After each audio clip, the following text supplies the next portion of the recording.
Now, one day removed from what was a fantastic football game up in Fargo on Saturday. 28-21, the Bison take down the Jacks. They advance to the FCS National Championship. I was wrong. Fully believed South Dakota State would win this game. Thought they might even win by 10 plus points. It did not happen. I underestimated the Bison, underestimated that crowd and the fire that they spark under that team, the pride that the Bison play with up there. They flat out beat South Dakota State. Tip of the cap to them. Should be a very entertaining game against Montana State in the championship. Also wanted to note, I'm in two group chats that are pretty active every single day. That's my high school friends and my college boys. And between the two, there's probably about 23 to 24 guys. And I have never seen the group chats buzzing about an FCS football game like I saw on Saturday. Everyone was talking about it. Not even the two championships that I've covered the past 2 years. And I think that has to do with the fact that those games were played on Sunday and they were competing viewership-wise against the NFL.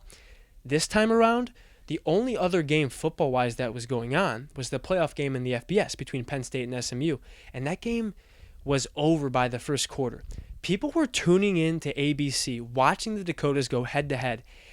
And I was getting texts throughout the entire ball game about who is that? They're debating this play. Should they have done this? I mean, people were invested in this ball game, making comments about how cool the uniforms were, how impressive the crowd was, and the atmosphere. It was cool to see. I haven't seen that before, so kind of felt like a moment per se for the FCS. Not sure what the viewership numbers are. You'd have to check that, but it just goes to show you that these two teams, it's a good product. It's something that people are interested in.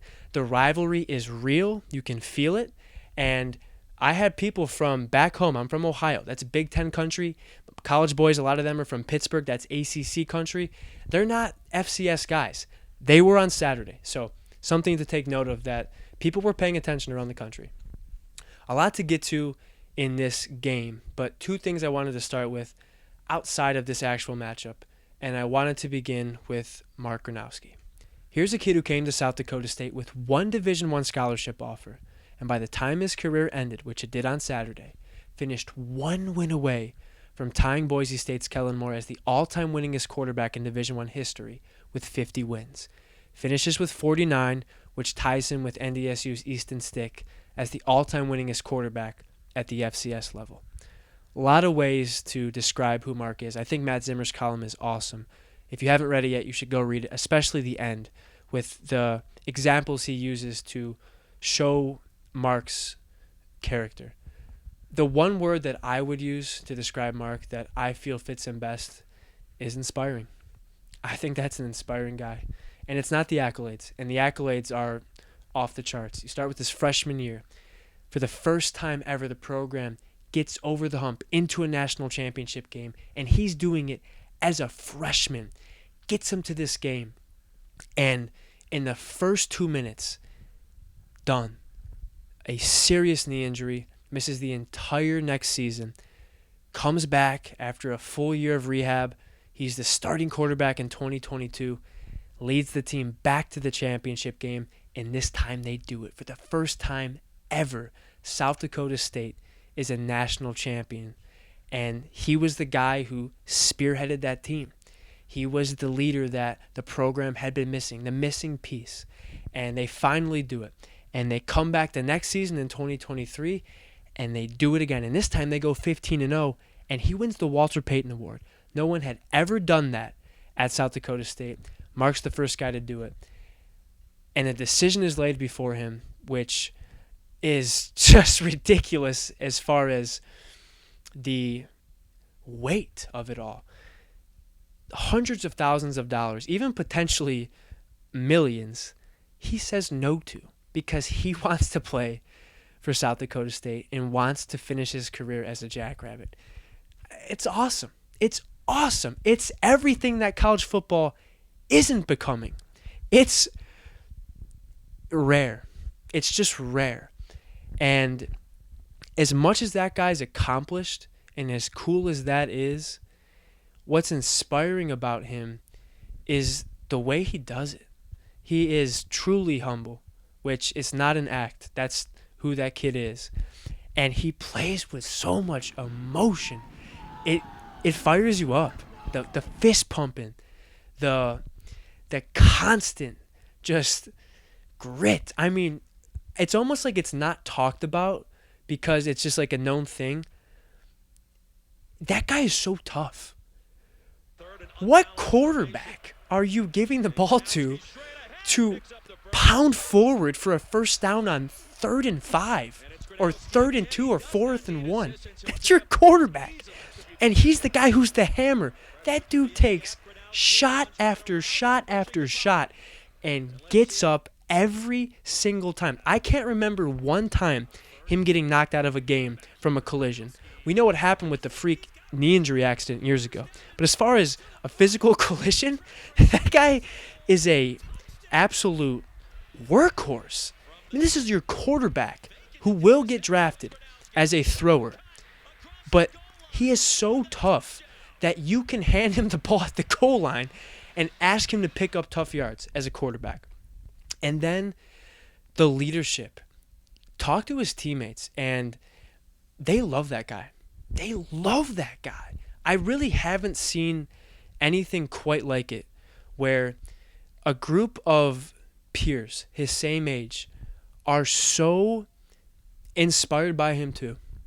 And that's what we saw for the past 4 years. It was such an honor to get to cover a team like this and a program like that in South Dakota State. I talk to Coach Stig almost every week for the book I'm writing, and when I ask him about Mark, every time that guy gets emotional talking about Mark Gronowski. So he has made an incredible impact on the university. I haven't even mentioned the off the field stuff, what he does in the community.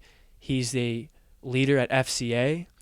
He is a finalist for the Campbell Trophy Award, which is the Heisman as a academic award. I mean, what else is this guy supposed to do as far as greatness goes? That's greatness, what everyone just witnessed in that guy's career. And I don't think it's right for me to say if this should be done or not. I think it would have to be decided by people who have been in South Dakota and have seen and covered this program for decades. But I think it's a fair question to ask. Should anyone on the offensive side of the ball at South Dakota State ever wear number 11 again? Should they retire his jersey? Because if you're not going to retire that guy's jersey, then there's never, ever a reason to, because he's done everything and more. And so I think it's a fair question to ask. Now, maybe they don't retire the jersey, but maybe it becomes a thing where to wear number 11 on offense is an honor. I mean, that's Captain 11. And maybe you have to be a team captain as a senior to wear that jersey, because not only was that guy a great football player, but he was a guy who never left, who chose to stay and led South Dakota State to heights that they had never seen until he'd gotten here. So an incredible career, and was not a storybook ending, but that guy is a living legend, and I don't think he'll ever have to pay for a meal or a drink again in Brookings, South Dakota. We now shift from one quarterback to another, and we'll start with Cam Miller's comments. But before I say anything more, here's a listen to the actual audio. You took over with your legs at points, and you told your coordinator this week, run me at all costs. Why was this one different? Because I hate losing to them. Now I can say it, I hate them. I hate the Jackrabbits. So Cam Miller hates the Jackrabbits, and rightfully so. There is real disdain between the players on both sides, the coaching staffs, certainly in the fan bases, the two states. I get it. That's a college football rivalry. There's going to be animosity there. Understood. But Saturday, after he said that, I tweeted out that I thought his comments were lame. And there's two reasons as to why, and they both have to do with timing. First, when you look at football, it's more similar to war than any other sport. You put on the helmet, you put on the armor, and every single play you are battling the man across from you, trying to take his territory. And when the game is over, you shake hands. To me, his comments were something you say in the lead up to the game. We hate them and they hate us. Can't wait to see them on Saturday. In my 4 years of covering this rivalry, South Dakota State had won every single game until this season, and those players were nothing but complimentary of North Dakota State and the rivalry as a whole. I believe Garrett Greenfield one year said that his quote was, "Success breeds imitators," talking about North Dakota State and how the Jacks wanted to become who they were. Miller's comments, he went a different direction. 2, Miller never has to see those guys again. He does not have to deal with the ramifications of that. It's like a kid in a neighborhood who has a rivalry with the boy across the street. He finally gets the nerve to say something that he knows is going to aggravate him. And then the next day, him and his family move across the country, never has to see him again.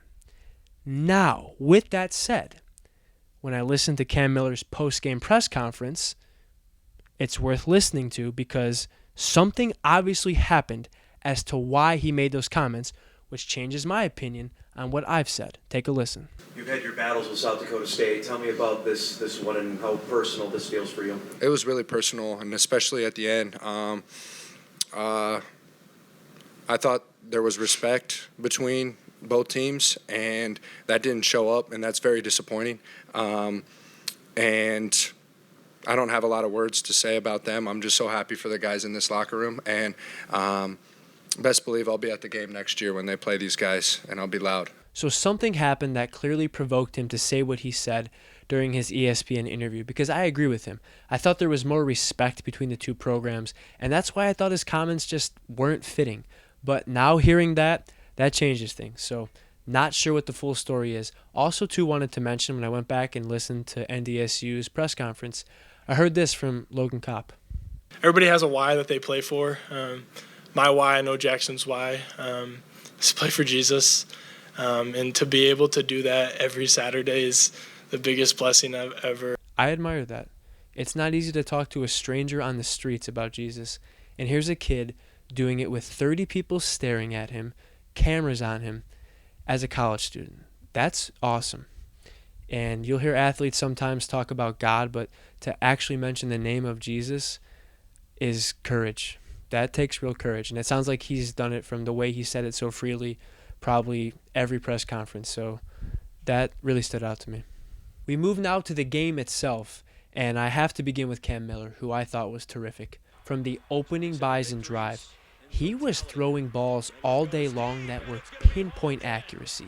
Had the first deep ball to Lance along the sidelines, and then later in the drive, on 3rd and 1, I thought it caught everyone off guard, including the South Dakota State defense, where they go up top to Lance, and Arell kind of seemed flat-footed. Bryce Lance beats him to the corner. Great throw from Miller. Bison take a 7-0 lead. Have to talk about Cam's legs as well. He used them all game long, especially on calls that weren't quarterback runs. They were improvised by him. 3rd down, 2nd and long. All game long, Cam Miller used everything that he had at his display to make sure his team kept themselves afloat, kept drives alive. He played like one of the best players in the country, and he might be named the best player in the country next week. We will find out. Have to mention, too, that Bryce Lance probably was the best player in this game. That catch that he made in the 4th quarter will probably never be forgotten in this rivalry. He had a career day, yardage-wise. He made a name for himself. Rodgers talked about in the post-game press conference after that he thinks he might be an NFL player, and he might be right. So Bryce Lance was fantastic. The Jacks, though, had a great response. They come right down, they march down, score at 7-7, and then later in the game, momentum starting to swing towards the Rabbits, and Amar Johnson makes an unbelievable run. I mean, this guy skips through the hole over a defender, throws a Bison to the ground, and outruns everyone across the goal line. Amar Johnson could put together a pretty decent career highlight film just from his runs against North Dakota State. He's had a couple that have been fabulous. That dude played a really good game, a very good game. So after that touchdown, it's 14-7, and I could not believe how quiet the Fargo Dome got. That place was electric, and it was suddenly silent. And then Kobe Claiborne comes through with a sack, and you're starting to feel like this game has changed. South Dakota State is gripping control as we are watching. They get the ball back on offense. and they hand the ball to Amar Johnson, and he gets hit by Cody Highsmith, and the ball pops free. North Dakota State jumps on it, and the entire game shifted. If you go back and watch the replay of it, it's almost as if Gus Miller accidentally propelled him into Amar Johnson. Ball pops free.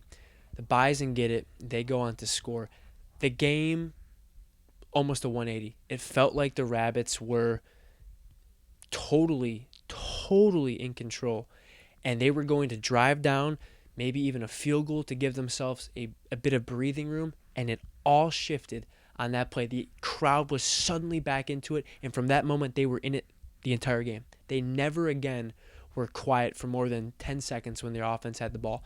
It shifted everything. And on that goal line stand that the Jacks nearly had, got the Bison to third down. I do want to mention Adam Bock made an awesome play there.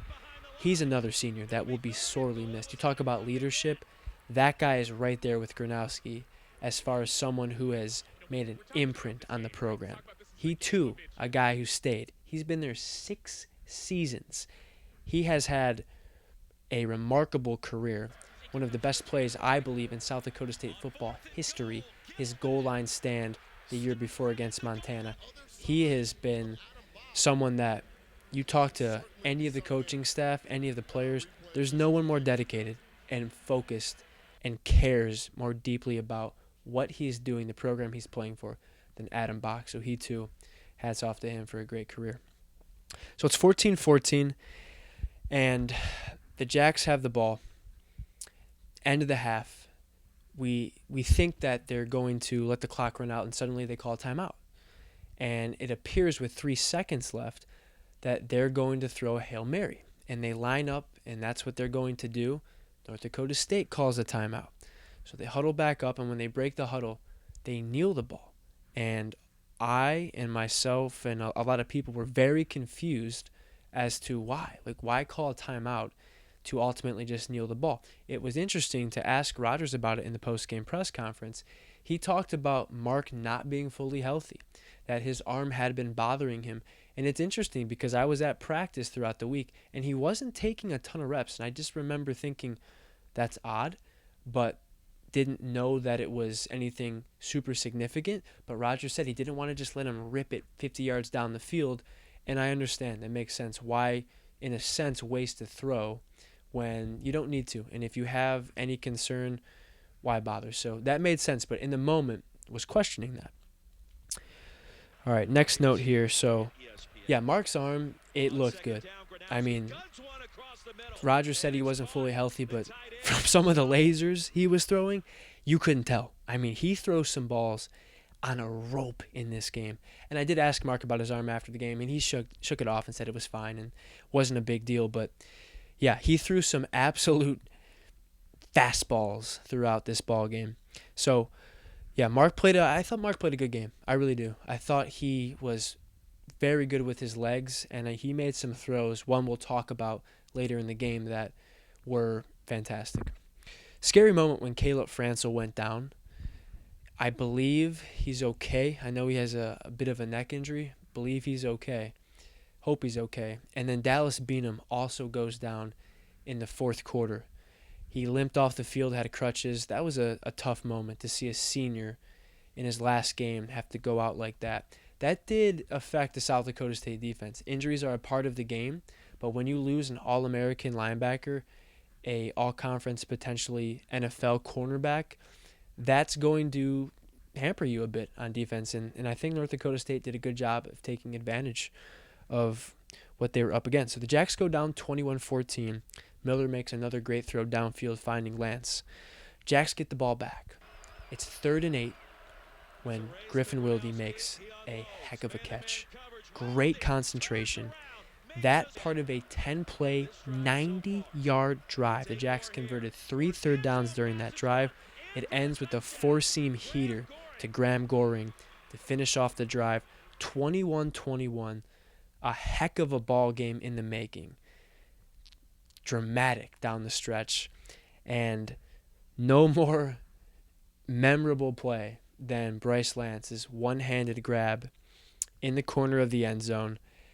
I thought it was a catch initially, And when they went back and looked at it, they did overturn the call, ruled it a touchdown, his third of the day. So the Jacks get the ball back with about 4 minutes to go. They have to score a touchdown. And I remember wondering and talking with Andrew Holton of the Brookings Register that if they scored a touchdown, would they go for two? And I actually thought they probably should. It felt like they were playing catch-up most of the second half and that the Bison had kind of seized the momentum of the game. And I thought, I don't know if you want to go to overtime in this place. Maybe you do call your best 3-yard play and try and win it on one play, but they had to get there first. And they were pretty sound throughout the game. If you look back at the first matchup, the Jacks had 10 penalties, only had 3 in this ball game, and before this moment only had 2, but there's a face mask called holding wise on the offensive line. I believe it was Evan, and they moved the ball back. So it's 1st and 25. The Jacks had been moving the ball up to that point, but that really pushed them back. It's 1st and 25. They get to a point where it's 3rd and 17. Mark makes a nearly perfect pass to Graham Goering. Really tough catch over the shoulder, and he didn't get it done. Went through his hands. Ball falls incomplete.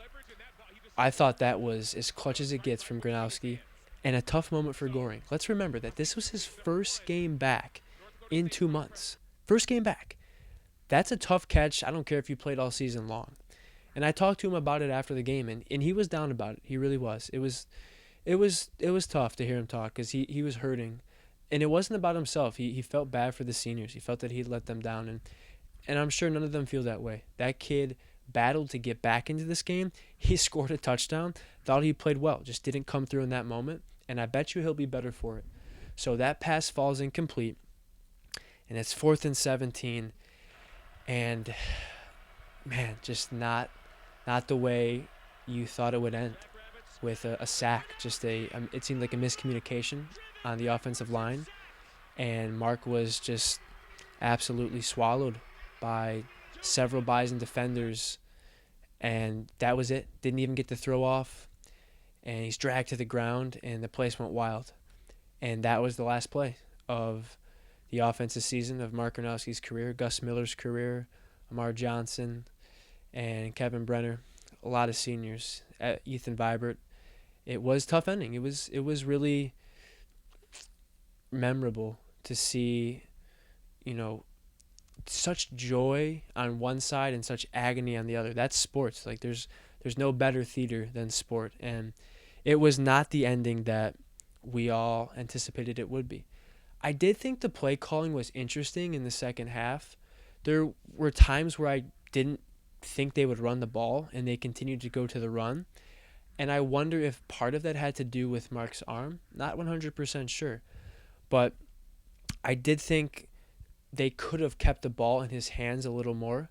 He was great with his feet and then was really good with his arm. I felt like he made good decisions all game long, but they did choose to run the ball a little more than I thought they would because the passing game was effective. But other than that, I thought it was a pretty good game as far as, mistake-free goes. I mean, I do think it came down to the offensive line not being able to, do enough against the Bison defensive line, which kind of felt like the story in the first game. And I just was surprised by that because South Dakota State was ready for this game, but so was North Dakota State. So a great college football game.